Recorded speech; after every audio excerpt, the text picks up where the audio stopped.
Hey guys, a lot of people struggle with listening, and there are many reasons for that. One of them is that in English, when we speak, we don't pronounce all the words with the same amount of power. So what I mean by that is that some words we say sort of louder, and some words we reduce. We say them in their weak form. So for example, the word a, the article a, like a balloon, in a sentence, it's not going to be a balloon. Most of the time, if you're speaking fast, you're going to say something like, I bought a balloon. And today, so this is sentence stress. Yeah. In a sentence, we're going to stress certain words, so pronounce them louder. So usually we say nouns, main verbs, adjectives, adverbs, long prepositions, and negatives. And sometimes, for example, of, at, if it's at the end of the sentence, like, hey, where are you at? But you wouldn't say, I'm at a clinic.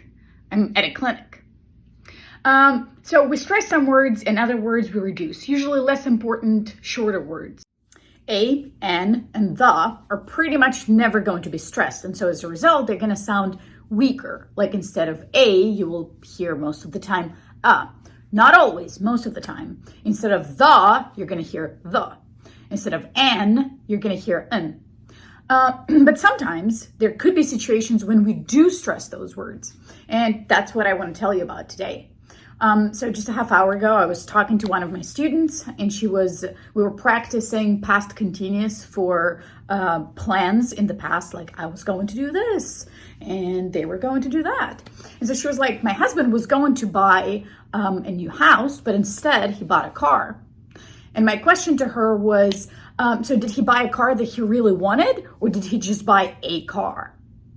So I want you to observe how I stressed a here, and I actually said the full strong form. So instead of a car, a car. Think about why I did that. Maybe pause this video and give yourself an opportunity to think. So the reason I stressed that is because I was trying to say, not the car he wanted, not something special, but something super generic, some car. So I said, so did he buy a car that he really wanted, or did he buy a car? So I could also say just some random car that he doesn't really care about. I hope you see how I stressed that a to indicate that it's not something special. And I want to give you an example of how we can stress the as well. So my favorite burger place is in Mexico City. And let's say I'm talking to a friend and I'm like, I'm in Mexico City, and I'm going to a burger place, and maybe I call my friend and I'm like, oh, I went to this burger place. And they can be like, did you go to the burger place? So does this mean any burger place or some special burger place? It's the latter. My friend knows me. My friend knows that there's this one place that I really, really care about. And so when they say the burger place, it's implied that we both know which burger place we're talking about. And it's not just some burger place we're talking about. It's the place that I really like so much. So for me, there's a bunch of different burger places. And then there is Tuco, the burger place with the best burgers ever. So yeah. As you can see, in certain situations, it's perfectly normal to stress a and the. Same goes for n, just like a. And it's not unusual. Yes, most of the time, we're not going to stress those words. So you will barely hear them. Like I was talking to a friend, not to a friend. In some situations, if you're speaking slowly or maybe you're thinking, you might be like, I was talking to a friend, so you could do that. But in most cases, we're not going to. Same goes for the.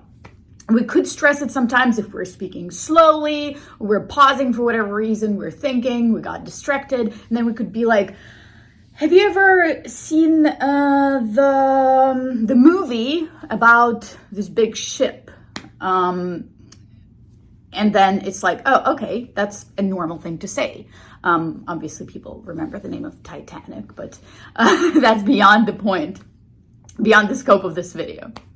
Anyways, I hope this was useful. If you want to learn more about the topic, I recommend you to learn about things like connected speech, sentence stress, reduction.